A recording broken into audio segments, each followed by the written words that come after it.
Добрый день, дорогие подписчики и гости канала. Сегодня с вами я, один из авторов телеграм-канала «Генерал СВР», генерал-лейтенант службы внешней разведки, тот человек, которого вы знаете как Виктор Михайлович. Сегодня у нас суббота, 22 июня, и мы с вами проводим промежуточный выпуск. Дорогие подписчики, хочу вам напомнить, что в комментариях к этому ролику вы можете оставить свои вопросы.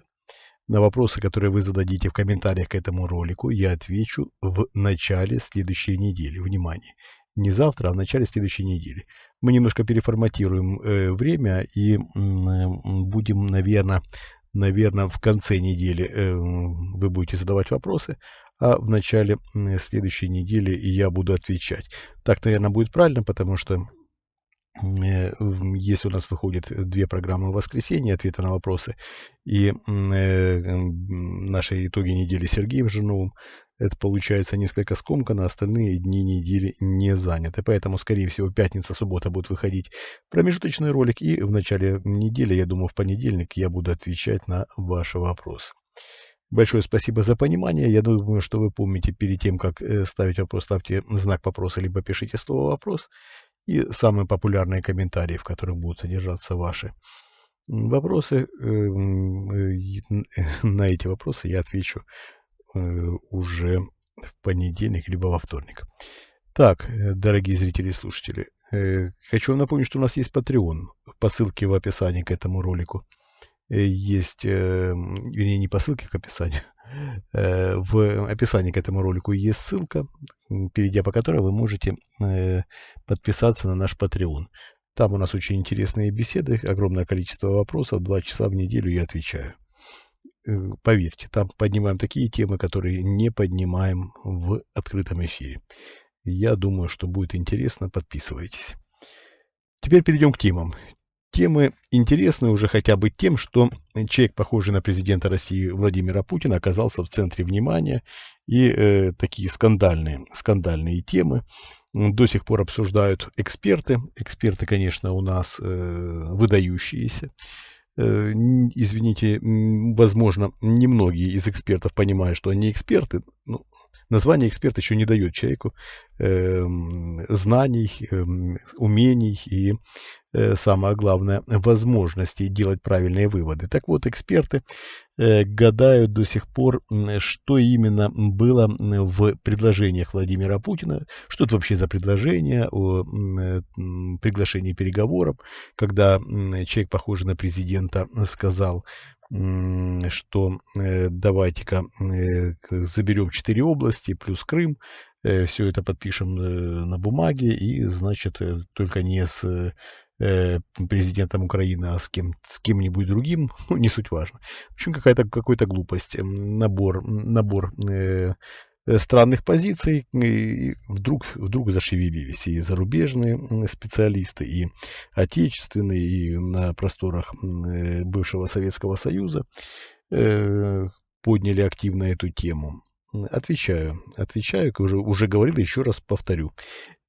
Это позиции приглашения к переговорам, как считает российское руководство, сильная позиция в предложении к переговорам. Конечно, позиция может меняться и варьироваться, но еще раз говорю, это чем вызвано, давайте вообще перейдем к теме, чем вызвано подобное приглашение.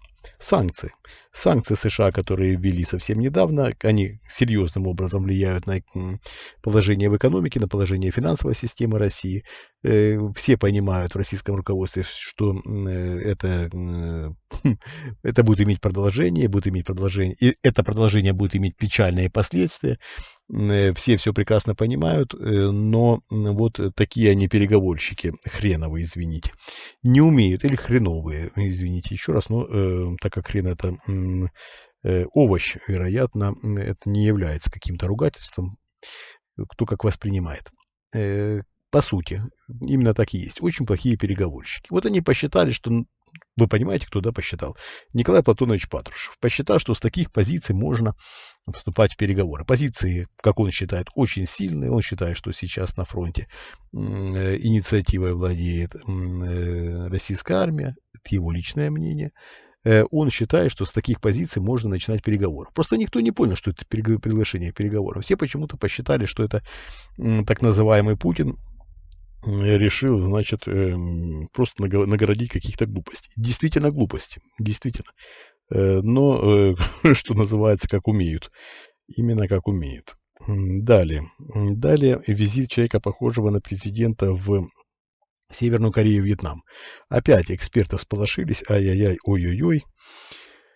Значит, всех поссорил, всех, значит, великий и прекрасный тактик или стратег, как-то там они его наделяют, даже те, кто его не любит, наделяют его какими-то сверхсвойствами. Человека, похожего на Путина, это даже не Путин, это человек, похожий на Путина. Вот они его наделяют какими-то сверхсвойствами. Ну, а как же? Не дают возможности нормально человеку умереть. Человека нет, а продолжают жить мыслью о том, что он есть, и достаточно показать чучело. И это чучело они наделяют сверхспособностями. Значит, ссорить или мирить страны, ссорить Китай и США, или наоборот объединять их в каких-то перспективах, управлять ситуацией в Юго-Восточной Азии и так далее, и так далее. Значит, просто сверхчеловек оказался. Был недопрезидент, оказался сверхчеловек. Ну, а как по-другому? Как по-другому набить собственную значимость, да? Только за счет интерпретации действий марионетки. Ну, хорошо, давайте обсудим этот вопрос. Что же наделал президент назначенный? Человек, назначенный президентом и похожий на Владимира Путина. Что же он сделал? Да, договорился с Ким Чен Ыном о поставке снарядов. Сильно ли это? То есть, что это за результат? Да, действительно, было все сделано с молчаливого разрешения, вернее, с позволения Китая, да? Китай позволил Северной Корее дать возможность не проиграть России на территории Украины. Китай сейчас пытается выступить активным миротворцем. Между прочим, возвращаясь к нашему предыдущему вопросу, то, что нагородил человек, похожий на Путина, на руку Китаю, сейчас они предложат себя в качестве миротворцев с гораздо более умеренными позициями относительно возможностей российского руководства. Сейчас Китай скажет: смотрите-ка, это сумасшедшие люди, теперь давайте мы предложим нормальный план, который будет приемлем по мнению китайцев. Внимание, я сейчас ни в коем случае не говорю, что этот план будет приемлем Украине или Западу. Нет, я говорю, китайцы сейчас предложат несколько более сглаженный план и будут пытаться его продвигать. Ну да ладно. Китай позволяет России не проиграть в Украине. Да, нужны снаряды. Китай не будет, конечно, эти снаряды поставлять в Россию. Китай не будет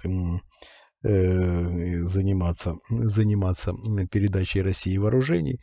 Поэтому будут делать все через своих прокси. Да, еще раз повторяю, Северная Корея не является прямо совсем уже рабами Китая. Нет. Есть понимание, как можно и как нельзя себя вести у Северной Кореи относительно своего соседа большого и мощного и сильного.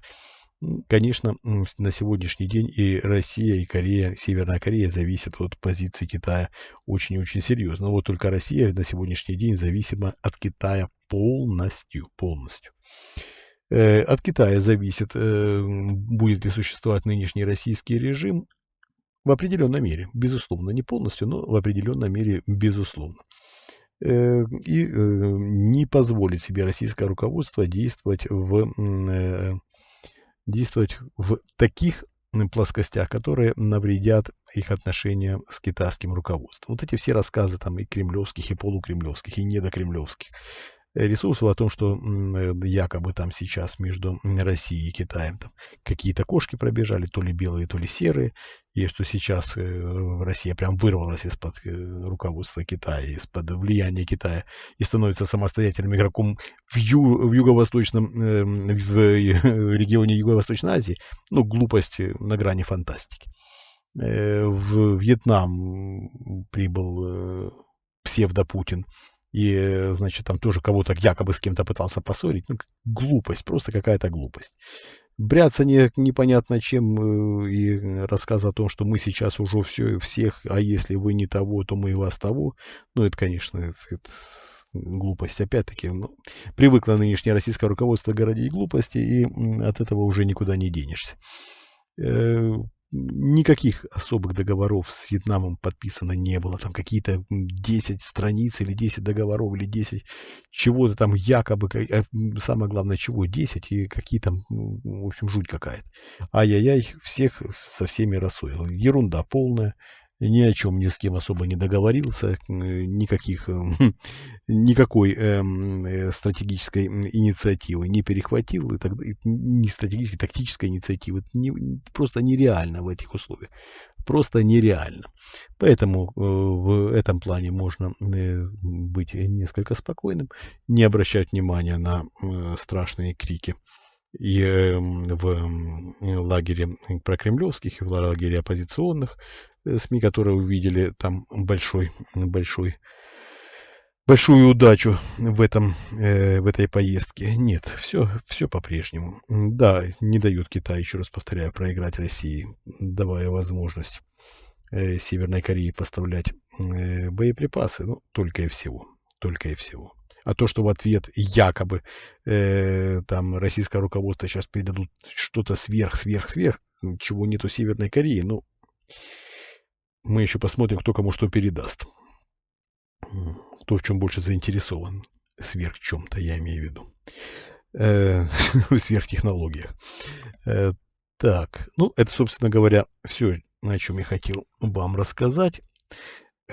Оставляйте свои вопросы обязательно в комментариях к этому ролику. На них я отвечу в понедельник или во вторник. Посмотрим, как будем управляться. Большое спасибо, что были со мной. Мы вас любим, это искренне, это самое главное. Подписывайтесь на наш Patreon. Всего доброго. До свидания.